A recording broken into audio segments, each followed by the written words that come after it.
Devem ter reparado que o meu nome aparece repetido toda a tarde, como moderador. Ora bem, realmente eu granjeei uma fama que me precede relativamente à rigidez na administração dos tempos. A Maria Amélia diz assim, é que ela, não se engana, tem uma cara simpática, mas é terrível. E é absolutamente verdade. Não, quer dizer, ser terrível, sim. A cara simpática, não sei. A parte do terrível, garanto. Não, eu vou fazer assim, portanto, realmente são 7 minutos. Eu acho que isto não é um capricho, é mesmo uma necessidade que tem a ver com a gestão do tempo e também porque obriga as apresentações a formatarem-se para isso, o que também é um esforço interessante. E, como falávamos ainda há pouco, dá realmente, digamos assim, um colorido muito grande e é quase um arco-íris que nós conseguimos realmente gerar aqui. São 14, portanto, 2 vezes o arco-íris. E para cobrir tudo, e pronto, e há que ter essa disciplina para todos podermos falar. Eu, quando tivermos a 5 minutos do fim, vou apresentar assim aos oradores este 2, para verem bem. A 2 minutos do fim, 5 minutos exatamente, a 2 minutos do fim, vou apresentar o 2 para dizer que estamos a chegar ao fim.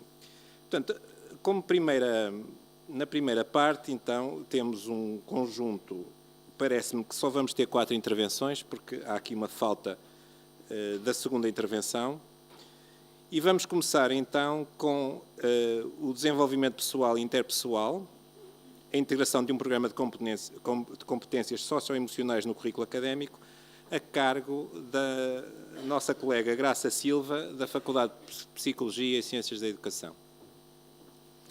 Faz favor. E é com muito gosto estou aqui a partilhar uma experiência que é recente da nossa faculdade, tem cerca de 3 anos, e é uma unidade curricular que se designa por desenvolvimento pessoal e interpessoal, que se operacionaliza num programa de competências socioemocionais que se desenrola no 2º semestre. Deixa eu ver se eu me entendo com isto. Como todos sabemos, a entrada para a faculdade é caracterizada por um momento de transição que implica emoções positivas, de entusiasmo, mas também emoções negativas. É muitas vezes um momento de um grande questionamento pessoal, onde muitas vezes surgem angústias e dúvidas relativamente a quem vão ser os meus colegas, quem vou ser eu neste novo contexto, se eu vou ser capaz ou não. E, portanto, para além de nós olharmos para a dimensão do ser estudante, temos que olhar também para a dimensão do ser pessoa.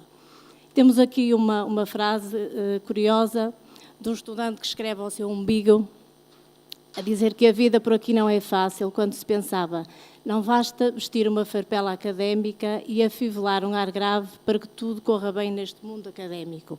E, portanto, para que tudo corra bem neste mundo académico, temos então que conciliar uma harmonia entre os 2 tipos de competências. Por um lado, as competências científicas, inerentes a cada curso, a cada saber científico, e um conjunto de competências socioemocionais para que, de facto, a gente consiga ter futuros estudantes e futuros profissionais bem consigo, bem com os outros e com sucesso académico e sucesso profissional. Então, como já disse, esta unidade curricular é opcional do 2º semestre do 1º ano do mestrado integrado em Psicologia, acontece desde 2012 a 2013 e é destinada aos estudantes de Psicologia. Então, aqui um conjunto de objetivos da unidade curricular. Um primeiro, de permitir aos estudantes integrar um grupo de desenvolvimento, que parece uma coisa muito básica, mas que, de facto, eles não têm grupos, muitas vezes ao longo da sua vida, intencionalizados para pensar em si e para se sentirem em harmonia e em partilha com os outros.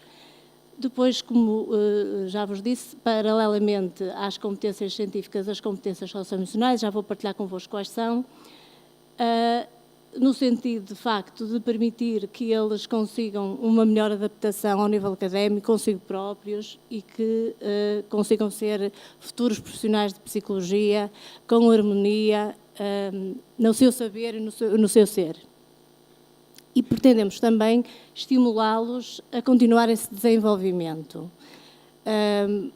Todos nós sabemos, e isso a vida exige-nos, que nós atualizemos os nossos conhecimentos científicos, cada vez mais somos chamados a isso, mas também não devemos deixar de parte e intencionalizar aquilo que é o nosso desenvolvimento pessoal, porque as duas coisas estão a par de uma da outra, e eu faço muita clínica e, portanto, sei bem quanto estas coisas se exprimem depois na pessoa, nas relações, na família. E, portanto, considerando que é um curso de Psicologia e considerando que estas parecem-nos ser as competências que melhor se enquadram neste curso, competências que quando o aluno chega à faculdade já traz na sua mala, não é? Competências de desenvolvimento pessoal e interpessoal nós vamos adquirindo ao longo da vida, primeiro nos nossos espaços familiares, depois nos nossos espaços de convívio social, e o contexto académico também pode ser, na medida que é um contexto de mudança, um bom contexto para desenvolver essas capacidades.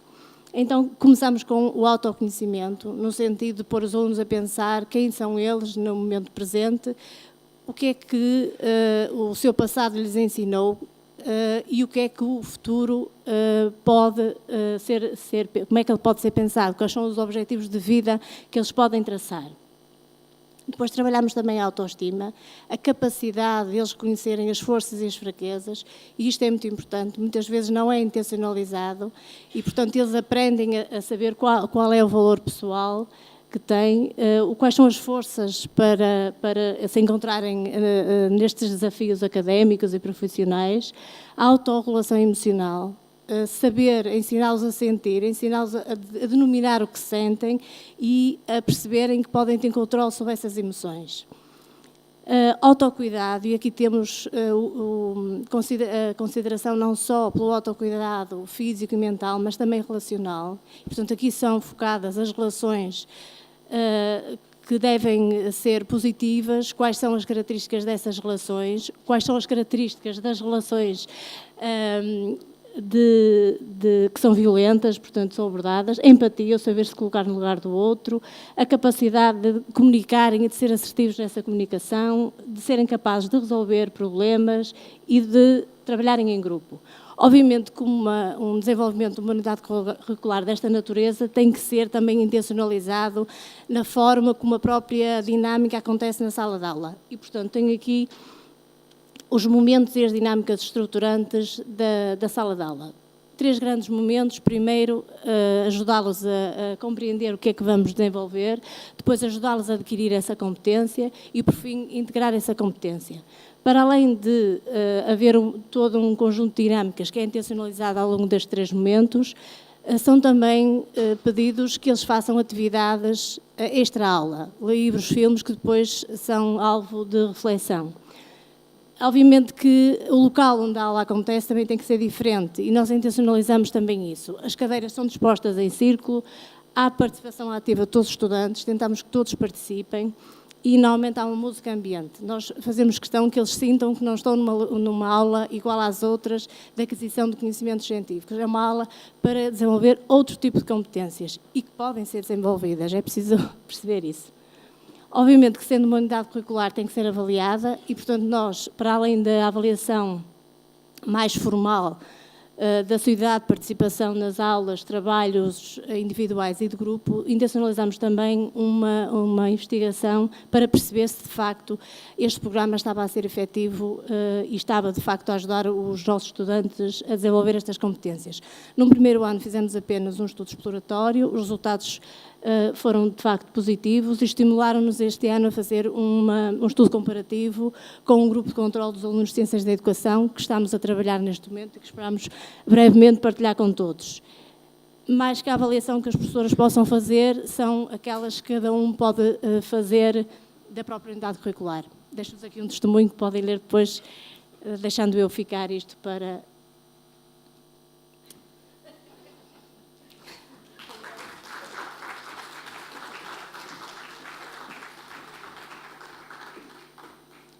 Muito obrigado. E foi realmente impecável. Sim, senhor. Então vamos dar um salto para a minha colega Maria Teresa Fonseca. o título da apresentação não está aí, mas é trabalhar com o teste em teoria de arquitetura, objetividade e imaginação. Teresa, faz favor. Para mim é um prazer estar aqui hoje. É uma repetição, uma segunda edição.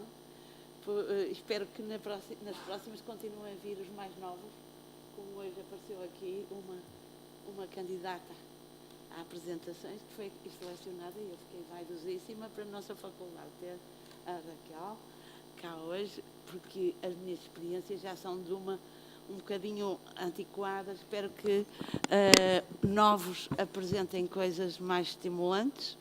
Hoje trago apenas uma experiência que já venho fazendo há 10 anos. A primeira vez que a fiz, até talvez fosse há mais do que 10 anos.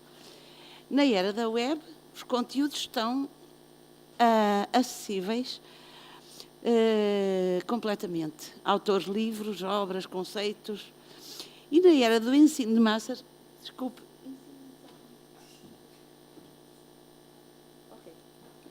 E na era do ensino de massas, para um professor que tem a responsabilidade de 2 centenas de alunos, sem qualquer assistente, há quase 14 anos,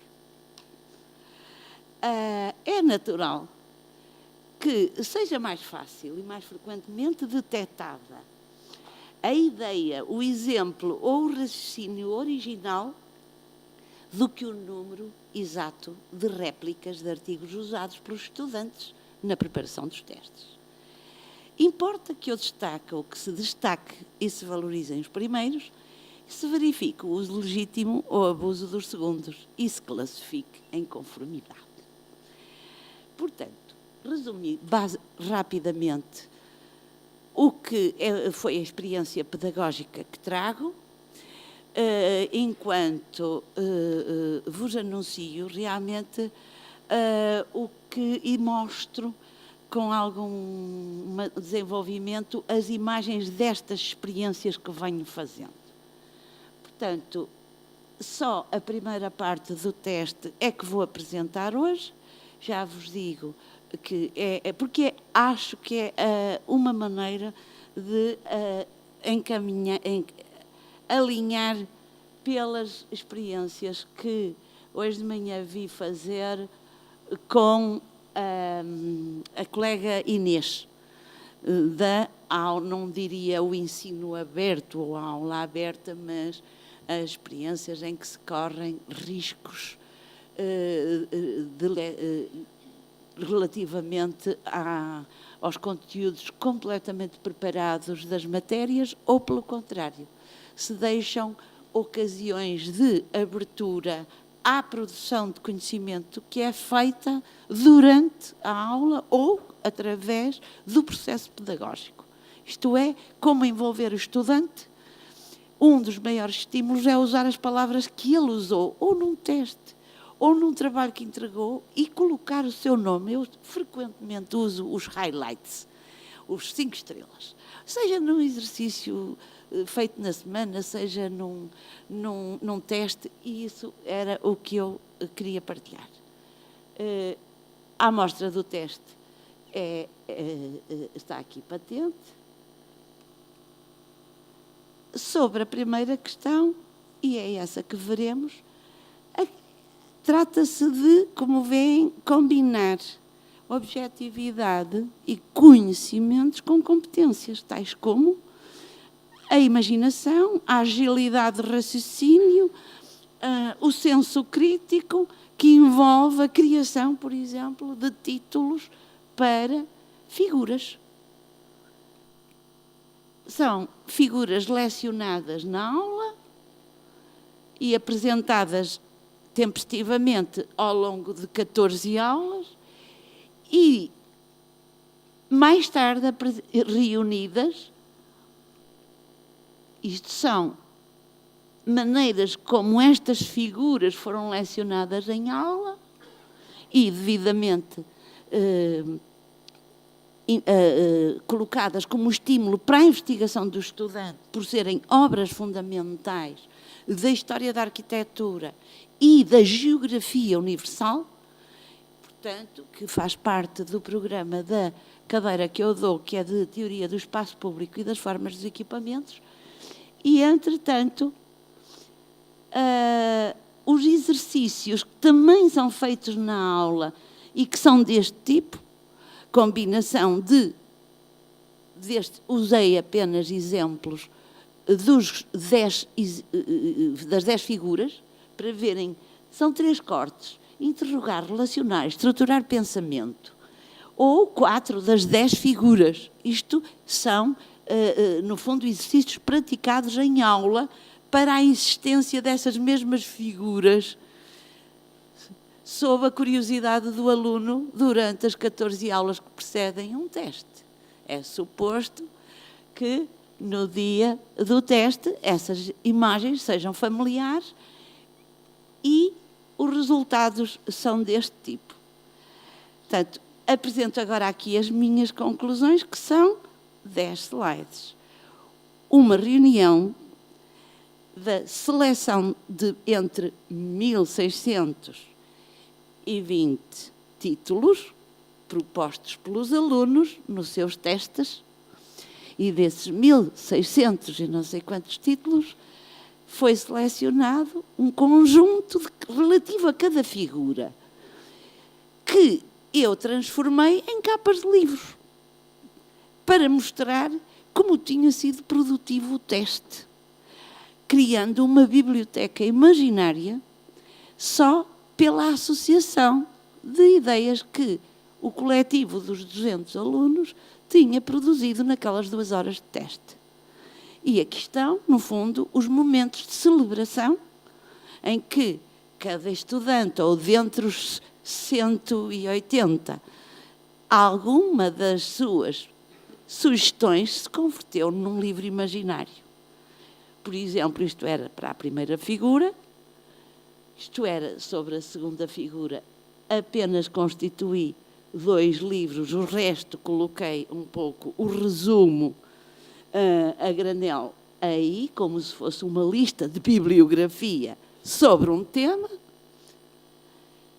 Outros apresento já com a minha própria coautoria, usando o mesmo desafio de um autor e tratando com segundas e terceiras interpretações em que me coloco como autor e outros coautores, variando a experiência de criação de uma página, enfim, de um livro, uma capa, que materializa o convite feito em aula.